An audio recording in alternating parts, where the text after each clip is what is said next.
Okey. Bismillahirrahmanirrahim. Alhamdulillahi rabbil alamin. Nahmaduhu wa nasta'inuhu wa nastaghfiruh. Wa na'udzu billahi min syururi anfusina wa min sayyiati a'malina. Man yahdihillahu fala mudilla lahu wa man yudlilhu fala hadiya lahu. Wa nashhadu an la ilaha illallah wahdahu la syarika lahu wa nahmaduhu wa nashhadu anna Muhammadan 'abduhu wa rasuluh.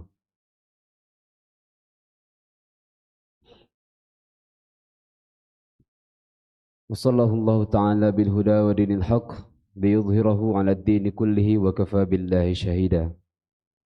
فإن أصدق الحديث كتاب الله وخير الهدي هدي محمد صلى الله عليه وسلم وإن شر الأمور محدثاتها وإن كل محدثة بدعة وكل بدعة ضلالة وكل ضلالة في النار.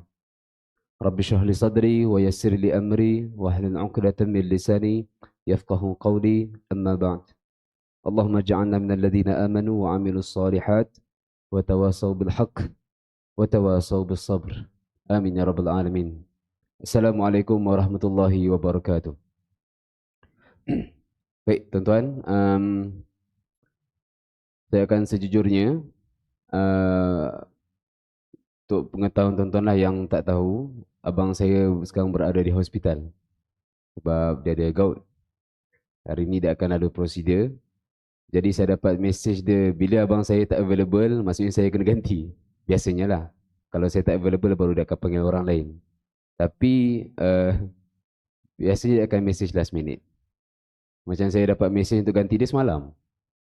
Semalam saya ada talk, so saya tak prepare banyak.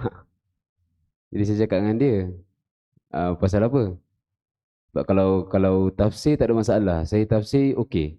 Sebab saya mengajar di sekolah pun tentang tafsir. Tapi bila dengan abang saya ajar sirah kan, sahabat. Jadi bila belajar tentang sahabat, kita perlu study. Dia kena baca banyak. Jadi saya fikir apa yang nak dikongsi bersama kan. Lepas tu dia kata, pilihlah siapa-siapa. Oh, senang kerja dia. Saya penat mencari. So habis talk malam tadi, dalam tidur tu saya fikir apa nak bagi. Saya terfikir, saya akan sebab abang saya minta sahabat yang lelaki. Yang lelaki. Sebab yalah, audience lelaki kan. Tak tahu kalau ada jemaah perempuan.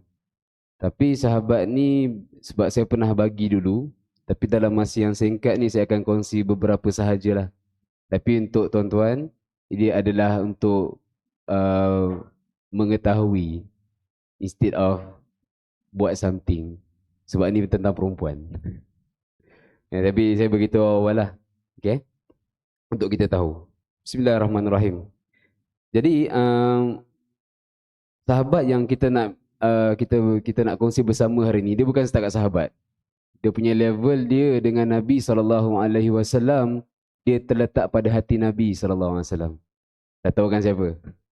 Nama dia Siti Khadijah radhiyallahu anha. Okay? Dia bukan setakat sahabat, tapi dia ada satu lagi level, iaitu dia adalah ibu para mukminin.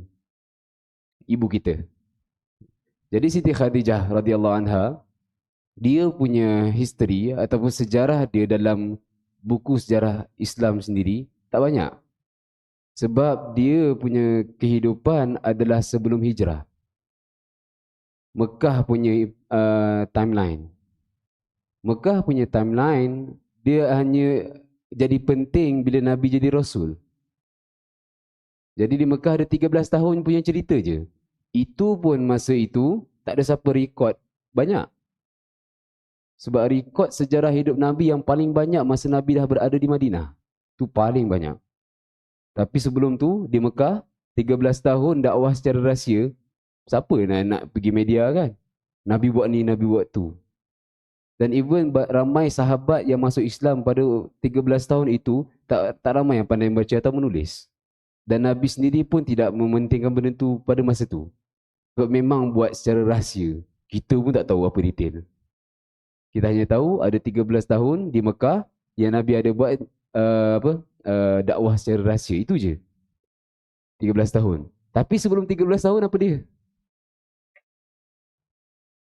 Pernah curiga tak macam mana Nabi jumpa Siti Khadijah? Apa importantnya, pentingnya Allah Subhanahu Wa Taala plan Nabi jumpa Siti Khadijah masa umur Khadijah dah lanjut. Kenapa bukan awal-awal? Sebab macam tuan-tuan tahu, Nabi SAW bila dia kahwin dengan Siti Khadijah umur dia berapa? 25. Dalam kitab Ibn Hisham.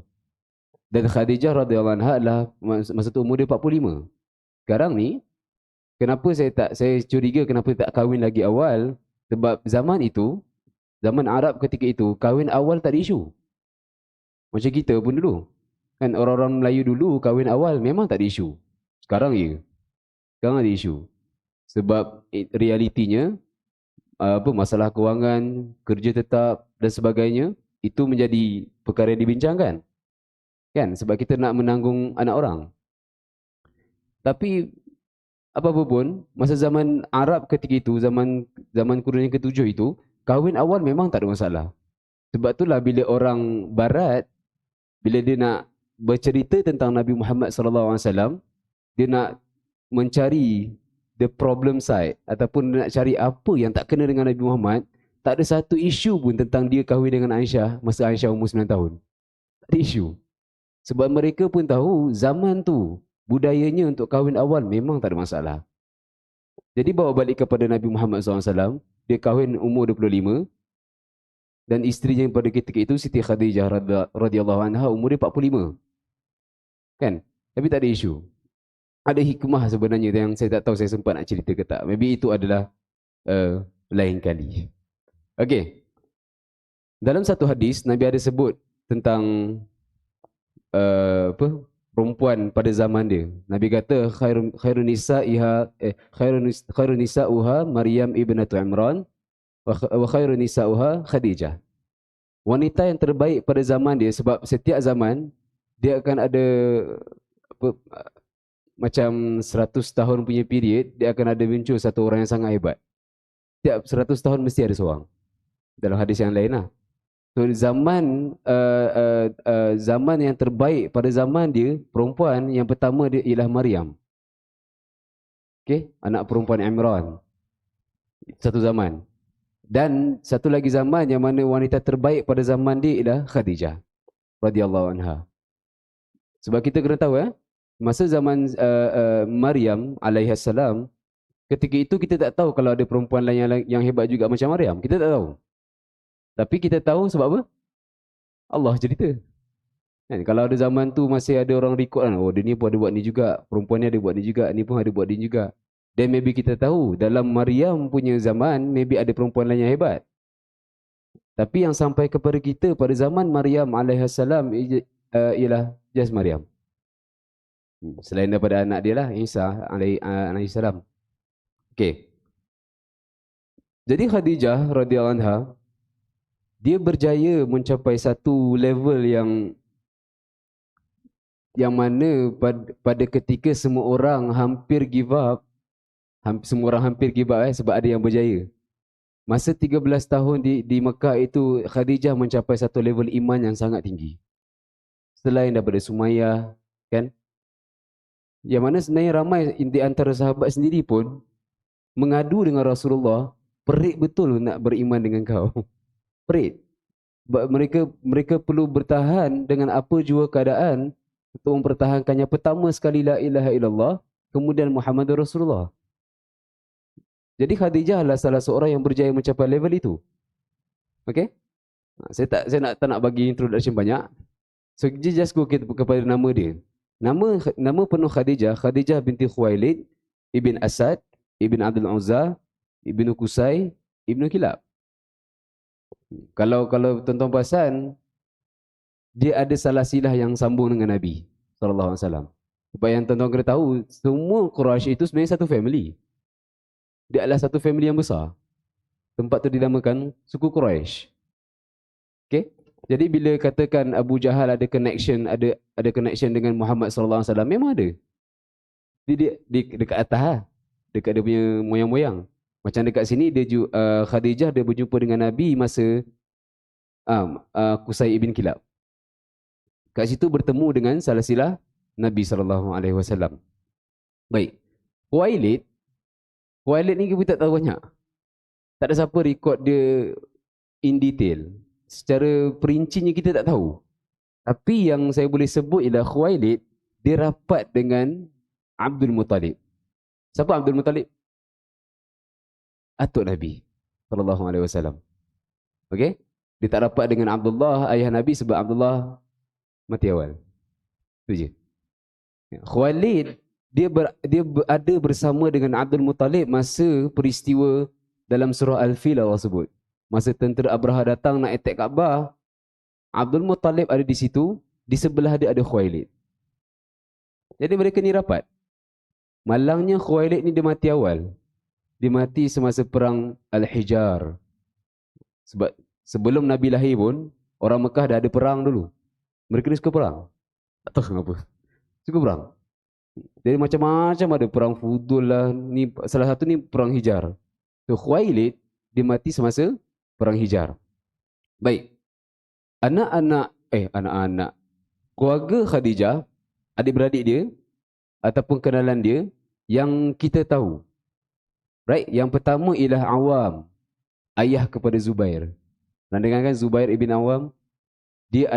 Zubair is basically dia adalah orang yang di antara 10 orang yang Nabi janji masuk syurga. Yang dijamin masuk syurga. Okay, itu yang pertama. Biasanya apa? Sebab Awam sebenarnya adalah sepupu. Dia bukan sibling. Dia bukan adik-adik. Okay? Dan daripada Awam ini, daripada Zubair ini, Zubair bin Awam ni, ada 2 anak perempuan. Dan dua-dua dinamakan Khadijah. Zubair bin Awam ni. Tapi macam nak bezakan? Oh, pertama nama dia Khadijah Kubra, yang kedua nama dia Khadijah Sugra.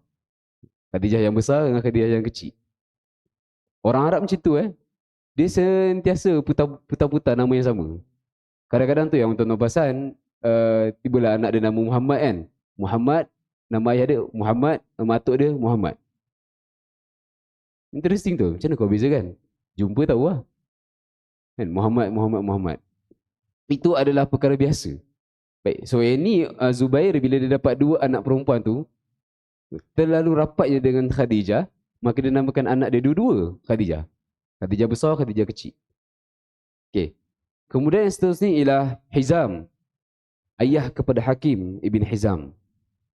Dia ni satu je kita boleh tahu, dia adalah orang yang sangat penting bila kita cerita tentang Mekah punya zaman. Sebab dari dia ni lah kita tahu macam-macam. Sebab Mekah memang tak banyak rekod. Kita tak tahu banyak. Kita hanya tahu daripada apa yang Al-Quran bagi tahu mesti, dan ada beberapa hadis, nanti saya ada sebut seorang lagi. Beberapa hadis yang diriwayatkan oleh orang-orang ni lah. Ini salah seorang dia. Okay, nama dia Hakim ibn Hizam. Okay, seterusnya, kakak kepada Siti Khadijah. Nama dia Halah. Tak nama ni. Halah bintu Khuwailid.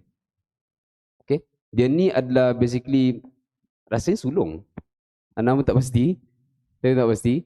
Tapi dia adalah kakak kepada Khadijah. Okay, daripada Halah bintu Khuwailid ni, dia ada seorang anak nama dia Al-As.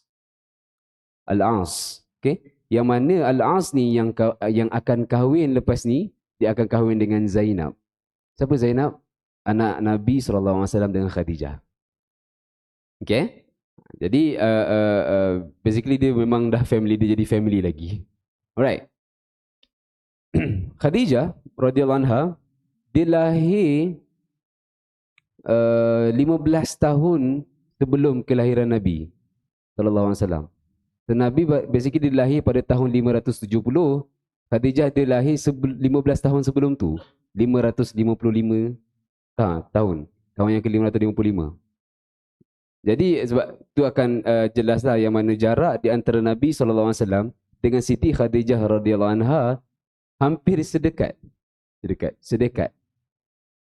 Lebih pada tu. Sebab 15 tahun. Baik. Okey, ni menarik. Sebab saya sebenarnya bila saya jumpa orang, saya suka tahu nama. Dan saya nak tahu kalau dia tahu tak nama tu maksudnya apa. Macam nama saya Umair kan. Umair sebenarnya maksudnya adalah Little Umar. Umar kecil. asalnya, linguistically lah, dari sudut bahasanya. Sebab kita ada Umar. Umar ialah uh, uh, uh, Big Umar bahasanya.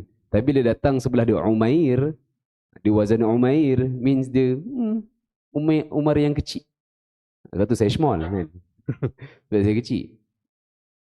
Khadijah radhiyallahu anha, Khadijah itu sendiri nama yang sangat rare.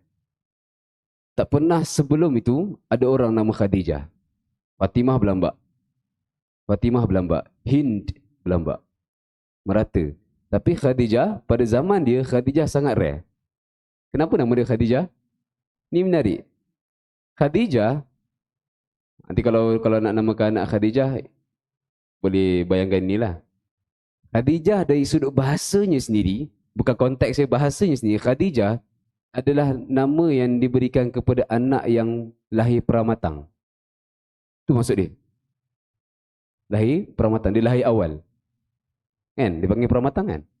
Maksudnya kalau 9 bulan tu, dia lahir 8 bulan. Tak cukup lagi sebulan. Itu dari sudut bahasa Arab ni panggil Khadijah orang itu. Jadi Khadijah dia lahir awal. Dan scholars pula tak anggap benda ni lemah. Dia orang scholars, ulama dia interpret benda ni, dia tafsirkan benda ni, nak masukkan Khadijah ni dia apa dia panggil kalau bahasa Inggeris dia the ahead of her time. Maksudnya dia lagi awal daripada yang lain. Dia di hadapan. Dia sentiasa di hadapan daripada orang lain. Dia nak masukkan tu lah. Dia bukan bermaksud Khadijah ni lemah dari sudut pramatangnya. Tak. Tapi dia keluar awal tu sebab dia lagi awal daripada orang lain. Dia di hadapan. Baik. Jadi kalau tuan-tuan cari sirah bercerita tentang nama Khadijah, dia sangat rare. Dia macam Nabi Muhammad.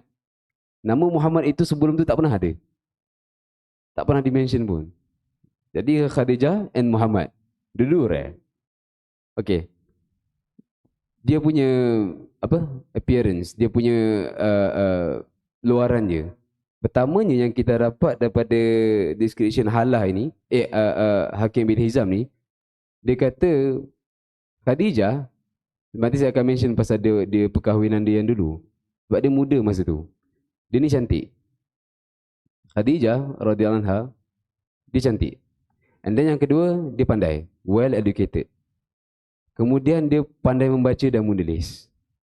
Kemudian dia ni pandai berpakaian. Macam saya kan, saya tak pandai berpakaian. Saya pakai je baju yang ada. Lepas tu banyak kali kena marah isteri. Pakai elok sikit kan. Tapi ni skill tau sebenarnya. Orang yang pandai nak pakai baju apa, dia tahu nak tunjulkan diri di depan orang.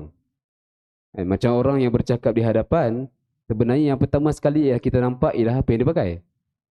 Muka handsome tak handsome cerita lain. Kadang-kadang orang boleh jadi handsome dengan cara berpakaian je.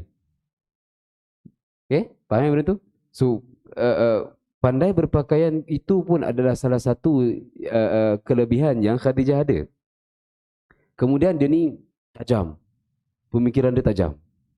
Semua benda dia tahu. Sebab tu dia pandai businessman. Dia ni adalah businesswoman.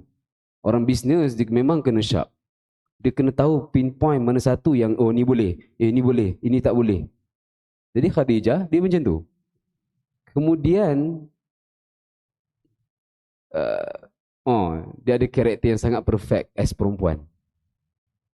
Kadang-kadang kalau zaman kita kan perempuan kan dia macam nak cool sikit. Kadang dia ada perangai lelaki. Tak tahu kenapa. Bagi dia ada perangai lelaki tu nampak cool. Tapi Khadijah radhiyallahu anha, dia basically memang perempuan yang memang totally perempuan yang perfectly perempuan. Dia tak ada siku-siku nampak macam lelaki. Dan last kali ialah dia tak pernah sembah berhala. Dia macam Abu Bakar, dia macam Muhammad sallallahu alaihi wasallam. Dia tak pernah sembah berhala. Itu pun mungkin disebabkan Waraqah bin Nawfal. Kenal kan Waraqah bin Nawfal? Okay. Waraqah bin Nawfal ni sebenarnya adalah family Khadijah. Sebab Nawfal itu adalah anak pertama dalam keluarga Khuwailid. Khuwailid ni anak last. Nawfal ni anak pertama. Jadi Waraqah dengan Khadijah radhiyallahu anha adalah satu family. Okay. Jadi Waraqah bin Nawfal ni dia adalah pengikut setia kepada agama Ibrahim alaihissalam. Kan Ibrahim alaihissalam kan ialah bercerita tentang Tuhan satu, iaitu Allah lah. Tuhan yang satu. Yang mana saya tahu tuan-tuan sedar, semua Quraisy masa tu, dia orang percaya Allah. Abu Jahal bila dia nak keluar masa perang Badar tu, dia kumpul semua tentera-tentera dia, dia berdoa dekat Kaabah, dia bukan sebut Allah Ta'ala Uzza, dia sebut Allah. Ya Allah, jika di antara dua kumpulan ini, dia masukkan kumpulan dia dengan kumpulan umat Islam. Di antara dua kumpulan ini, yang mana kamu rasa lebih mulia di hadapan kamu, maka menangkanlah dia. Itu doa Abu Jahal masa perang Badar. Dia sebut nama Allah. Bayangkan ya benda tu Jadi kenapa ada berhala tu? Ini adalah konsep yang mana even orang sekarang memakai. Allah itu terlalu pure, terlalu suci yang menyebabkan orang-orang zaman jahiliah ketika itu dia rasa diri dia macam tak layak nak minta direct. Siapa yang dia buat? Dia ada orang tengah. Dia panggil berhala. Kadang-kadang kita pun ada perangai tu. Kan? Macam kita jumpa ustaz, ustaz, boleh tak doakan saya? Saya tahu doa saya tak makbul, tapi ustaz mesti makbul kan? Boleh tak ustaz doakan saya? Ya, ada tak macam tu? Kadang-kadang orang kat Mekah terus papa iklan doa valid. Siapa nak saya doakan dia, bagi komen. Sedangkan sebenarnya kalau kita betul-betul sincere ataupun ikhlas nak minta apa ke Allah dan tahu nak minta apa, Allah Maha mendengar. Itu pun Allah sebut dalam Quran. Wa idza sa'alaka 'ibadi anni fa inni qarib ujibu da'watad da'i idza da'an. Sangat jelas ayat tu. Allah Maha mendengar dengan siapa pun yang minta kat dia. Dia macam mana pun Allah akan dengar. Okey? Selagi dia ikhlas. Baik. Orang Arab jahiliah juga, dia ada banyak nickname. Dia ada nama lain. Kalau ada nama sebenar, dia akan ada nama panggilan. Itu biasa. Macam family saya belah mak kan, dia orang Thailand. Orang Thailand sendiri ada 3 nama. Dan nama ni panjang. Saya pun tak ingat dah nama mak saya panjang. Dia memang panjang. Dia ada 3 dan 3-3 panjang. Macam kita kalau contohnya nama saya Umair bin Muhammad Asmadi kan. Kat rumah saya dipanggil Kabir. Kabir itu maksudnya besar. Tapi bukan besar badan, besar umur je. Umur dah besar, Kabir. Kan? Kalau baby tuan-tuan panggil Abang Long, Abang Ah kan. Ada panggilan. Tapi Alhamdulillah lah pendek. Taulah Abang Long senang. Jadi Khadijah radhiyallahu anha, dia ada satu nama sebelum dia Islam pun. Sebelum dia Islam, dia ada satu nickname. Nama dia dipanggil Tahirah. Maksudnya suci. Tahirah. Bayangkan sebelum Islam. Yang mana sebelum Islam, tempat tu memang tak suci. Memang tak suci. Jadi apabila ada orang panggil Khadijah as Tahirah, maksudnya dia rare. Oh, saya sebenarnya target habis 7 suku. Saya habiskan 7,5 boleh? Boleh? Maksudnya dia suci. Sangat rare. Macam Urwah, dia ada riwayat satu hadis. Dia ceritakan macam mana Khadijah itu. Khadijah ni kenapa dia panggil pure, kenapa dia panggil suci? Sebab dia tak pernah cakap belakang orang. Biasa cakap belakang orang. Sebab boleh cakap apa sahaja dia tak marah. Sebab dia tak tahu. Kan? Tu saya bagi tahu je lah. Dia tak pernah menipu, dia tak pernah sakiti hati orang ataupun buat orang sedih. Siapa-siapa. Dia cuba elak benda tu. Itu Khadijah. Jadi sangat rare. Zaman tu semua orang buat macam tu. Semua orang. Tak kisahlah masa dia sembah berhala ke, masa dia tengah buat bisnes ke, masa tengah borak macam biasa ke. Benda-benda tu sentiasa ada. Sebab zaman jahiliah, semua yang salah jadi betul. Jadi rare. Bayangkan kita ada satu komuniti yang buat benda salah. Kita daripada luar tahu benda tu salah. Memang, ya benda ni. Tapi orang yang berada dalam circle tu, dia akan cakap, aku dah biasa dah buat benda ni. Aku tahu salah. Tapi aku kena buat. Dia macam tradisi. Dia macam tu. Jadi Khadijah walaupun dia lahir dalam komuniti tu, dia tak buat semua benda tu dan dia sangat rare. Sama macam Muhammad sallallahu alaihi wasallam. Okey? Baik, saya akan habiskan kat sini. Tentang perkahwinan dia. Khadijah, dia kahwin dah 2 kali sebelum Muhammad SAW. Dan lepas kahwin 2 kali pun, Lepas kahwin 2 kali pun, suami dia yang kedua dah meninggal. Masa tu Khadijah masih 25. Awal lagi. Masih muda. Lepas umur 25 pun dia tunggu 15 tahun sebelum dia jumpa Nabi. Okay? Jadi sebelum 25 tu, first dia kahwin dengan nama dia Abu Halah Ibn Zurarah At-Tamimi.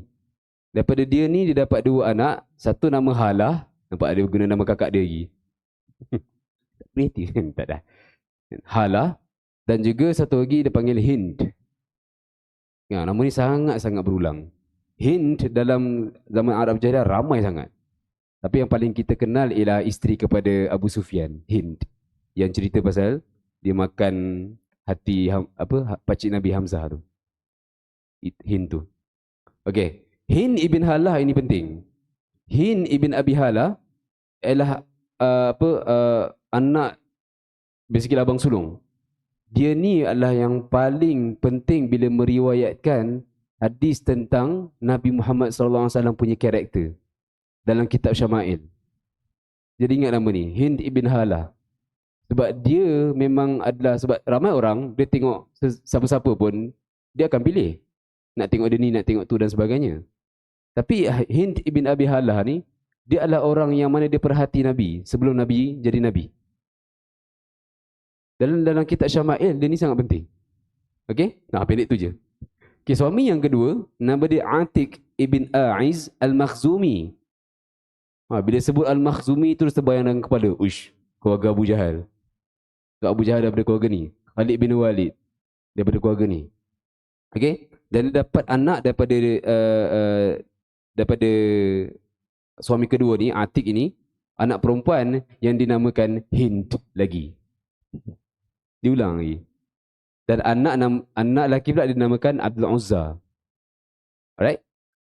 So, jadi dia jadi apa dia panggil balu Balu betul kan? Perempuan yang dah kahwin and then suami dia meninggal. Dia panggil apa? Balu ke? Apa? Janda. Balu tu apa? Okay. Janda. Jadi dia dah kahwin 2 kali, tapi masa tu janda umur 25. Baik? So, okay, 5 minit lagi. Okay. Jadi daripada 2 perkahwinan ni, Khadijah radhiyallahu anha, dia bukan jadi orang biasa-biasa. Dia jadi sangat kaya. Sebab satu, dia mewarisi harta daripada mak ayah dia. Kemudian daripada suami yang pertama. Kemudian suami yang kedua ni, Bani Makhzum, Bani Abu Jahal dengan Khalid bin Walid ni adalah suku yang sangat kaya. Sangat kaya. Ya, bukan bermakna lepas ni pergi kahwin 2 and then harap kaya tak, bukan kan. Okay. Tapi nak dikatakan Khadijah, dia telah di-bless ataupun dikurniakan 2 suami yang mana lepas tu dia masih hidup lama. 2 suami dah meninggal, jadi dia ni kaya. Bila dikatakan kaya itu, dan bila Khadijah ini adalah orang yang kuat bisnes, jadi dia gunakan semua harta tu untuk bisnes. Sebab zaman Arab Jahiliyah ketika itu, mereka tak ada benda lain nak buat melainkan caravan tu, bisnes. Diorang tak bercucuk tanam. Diorang tak ada PUBG. Diorang tak ada phone. Diorang tak ada laptop. Diorang tak ada TV. Paling best pun ialah borak. Bahasa yang diorang guna. Tu diorang suka. Dan satu lagi ialah bisnes. Sebab tanpa bisnes tu diorang tak boleh hidup. Apa yang diorang nak makan? Benda-benda yang diorang dapat dalam Mekah ketika itu bukan dari dalam, dia daripada luar. Tu yang ada perjalanan yang ke Syam dan juga ke Yaman tu. Sebab diorang kena keluar dan bawa balik barang masuk. Perencah-perencah ke, makanan itu dan ini sebagainya. Mereka tak buat sendiri. Sebab memang di Mekah ketika itu tak ada benda. Okey? Jadi dikatakan juga Siti Khadijah punya caravan sahaja dia punya konvoi tu, barang-barang dia perlukan 800 unta. Dan dia sama dengan harta semua orang Quraisy masa tu. Sangat kaya. Terlalu kaya. Jadi dia telah diberi satu lagi nickname. Nama dia ialah Amiratul Quraisy. Princess of Quraisy. Pada umur 25 ke atas. Dan ada lagi nama lain, Sayyidatun Nisa. Ataupun Khadijah Kubra, Khadijah the Great. Macam Alexander the Great kan. Dia dipanggil macam tu juga. Sebab kekayaan dia ni. Jarang tau kita jumpa orang kaya yang pandai kembangkan dia punya bisnes. Lagi-lagi perempuan. Khadijah ini macam ni. Sebelum dia Islam. Okay, ni saya skip. Okay, sebab saya nak cerita sebenarnya macam mana dia jumpa Nabi Muhammad SAW. Dia sangat best. Sebab Khadijah radhiyallahu anha, dia takut tau sebenarnya nak kahwin lepas dia dah kahwin 2 kali tu. Bukan sebab dia takut dia rasa lost lagi. Bukan pasal dia takut dia akan hilang suami lagi, bukan. Dia dah start tak percaya orang. Sebab Khadijah, dia bukan pergi ke Syam dengan Yaman tu sendiri. Dia akan hantar orang. Dia panggil merchant. Dia panggil orang yang mewakili dia untuk buat bisnes. Dia macam konsep mudharabah lah. Dia sediakan modal, orang lain yang akan buat kerja. Tapi setiap kali standard, orang sebenarnya dia tak kisah pasal siapa. Orang kalau tanya sekarang kan, tanya saya, orang dia tak kisah pasal siapa pun kecuali 2 benda. Dia akan start kisah. Yang pertama, relationship. Bila ada hubungan, kita kisah. Macam bila kita borak, kita akan pilih tau dengan siapa kita nak borak. Dia bukan tiba-tiba ada orang lalu kan, jom kita borak, mana ada. Dia siapa? Tak kenal. Kita akan duduk bersama dengan orang yang kita rapat, yang kita kenal. Dan kita akan kisah pasal dia. Dia cakap apa, kita dengar. Dia entah siapa-siapa cakap, kita nak dengar ke? Tak dengar. Sebab kita tak ada hubungan, itu yang pertama. Yang kedua, kita akan start kisah kalau ada benefit. Kalau ada benda yang kita dapat. Dan kita akan start kisah. Jadi Khadijah radhiyallahu anha, dia takut bila orang nak dia sebab harta dia. Dia takut tu. Sebab dia punya bisnes sendiri, banyak kali berlaku, bila dia hantar orang untuk mewakili dia, orang tu buat bisnes, dia akan ada ambil sedikit untuk dia. Dia ambil senyap-senyap. Sebab every time, setiap kali barang-barang dia patah balik ke Mekah, Khadijah kira mesti ada kurang. Kenapa berkurang? Dah lah rugi. Mana semua ni pergi? Dan Khadijah tahulah orang yang mewakili dia tu tak jujur. Jadi apa tak lagi nak kahwin? Faham tak benda tu? Sebenarnya orang kaya paling risau benda ni. Dia dah ada trust issue. Sampailah saya pendekkan cerita, dia ada borak dengan kawan dia, nama dia Nafisah.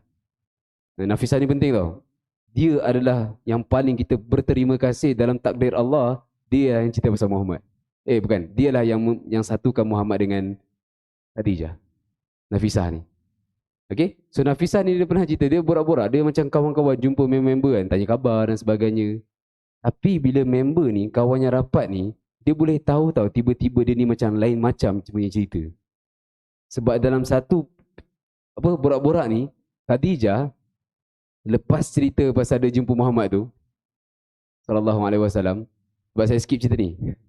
Sebelum tu saya nak cerita pasal macam mana Muhammad SAW jadi orang yang urus bisnes Khadijah. Sebab kan Khadijah kan dia dah ada trust issue. Sampailah ada orang bagi tahu dia, boleh cuba try orang ni, nama dia Muhammad SAW. Jadi jujur. Sebab Nabi bukan businessman tau. Nabi ni siapa? Pengembala kambing. Pengembala kambing. Tapi dia tahulah bisnes sikit sebab dia ikut Abu Talib. Tapi pokoknya dia ni adalah pengembala kambing. Berani ke kita invest dekat orang pengembala kambing untuk buat bisnes? Tak berani. Tapi Khadijah try sebab dia jujur. Tu je. Tu je. Okay? Dan cerita tu berlanjutan seterusnya dan seterusnya.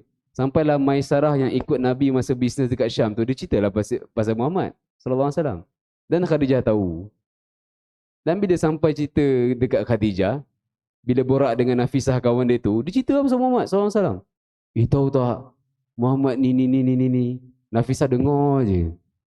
Kau ni macam feel in love. Macam something lah kat muka kau. Kau tak kahwin dengan dia. Khadijah yang tengah tak sedar sebab cerita pasal Muhammad kan. Tak adalah. Takkan lah. Aku tak fikir pun sebab dah kahwin 2 kali kan. Aku dah cerita sama Muhammad sebab bisnes aku berkembang. Jarang aku jumpa orang macam ni. Tu just the spark. Memang ada di detail dia. Tapi spark. Nafisah ni recognize. Dia tahu dekat muka Khadijah. Dia excited cerita pasal Nabi Muhammad. Sebab orang macam Nabi Muhammad SAW, lelaki sangat rare. Susah nak jumpa orang macam Nabi Muhammad. Sebab nak jumpa orang yang businessman zaman tu ramai. Semua orang businessman.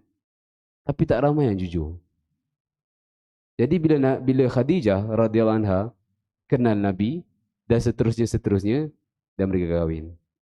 Minta maaf saya pendekkan cerita sebab dah 7 sekali. Okey. Dan lepas tu dia kahwin. Jadi sebab lepas ni ada banyak lagi cerita tentang Siti Khadijah. Kenapa dia sangat penting dalam hidup Nabi. Tapi ini adalah sebelum. Sebab Khadijah pun tak tahu Nabi Muhammad SAW itu adalah Nabi. Dia tak tahu. Lepas dia tahu, lagi sangat important, lagi sangat penting kedudukan dia di sisi Nabi SAW masa 13 tahun tu. Masa 13 tahun tu. Sebab betul-betul lepas 13 tahun, Khadijah meninggal. Dan lepas tu hijrah. So 13 tahun tu sangat penting bagaimana seorang perempuan bernama Khadijah ni untuk Muhammad SAW to stand sebagai seorang Nabi. Tanpa Khadijah, Nabi tak jadi apa. Sebab dia perlukan Khadijah. Setiap kali dia keluar rumah, dia kena maki. Balik rumah, dia dapat ketenangan. Sebab itu Allah janjikan dalam perkahwinan. Wa min ayatihi an khalaqalakum min azwajan litaskunu ilaiha. Kahwin sebenarnya, tujuan kahwin adalah untuk cari ketenangan. Sebenarnya. Bukan benda lain. Benda lain itu datang nanti. Yang pertama sekali sebenarnya, every time kita balik rumah, tengok muka isteri, kita gembira, kita punya stres jatuh, kita punya fikir pasal dunia benda hilang. Alhamdulillah, dekat rumah aku capai ketenangan. Jadi, Nabi SAW macam tu. Setiap kali keluar rumah, dia buat dakwah, dia kena maki. Dia kena baling batu, kena ludah dan sebagainya. Dia stres. Tapi bila balik rumah, tak ada Khadijah. Lambat balik. Pada muka, tak ada. Bukan macam tu. Khadijah tahu apa yang suami dia perlukan. Dan itulah paling penting masa peristiwa Nabi first time dapat wahyu tu. Kan Nabi menggigil. Zamilu ni. Khadijah buat apa? Bukan dia pergi pok. Jumpa siapa? Jumpa hantu. Bukan. Dia tak kacau. Dia tahu Nabi perlukan apa? Dia perlukan ketenangan. Okay? Jadi selama 13 tahun itu, Khadijah radhiyallahu anha, dia berjaya menjadikan role isteri itu untuk bagi Nabi SAW ketenangan. Tapi saya tak sempat cerita benda tu. Okay? Itu sangat best. Jadi ini adalah just sebagai permulaan kepada siapa itu Khadijah. Jadi saya harap tuan-tuan belajar sesuatu, tapi tak boleh praktis lah sebab ni perempuan. Saya nak jadi orang yang menenangkan suami saya. Kau lelaki. Boleh balik cerita kat isteri lah, kongsi. Okay? Jadi itu sahaja tuan-tuan. Segala yang kurang datang daripada diri saya, yang baik itu semua daripada Allah Subhanahu Wa Taala. Jadi alhamdulillah kita habis setakat ini sahaja. Assalamualaikum warahmatullahi wabarakatuh.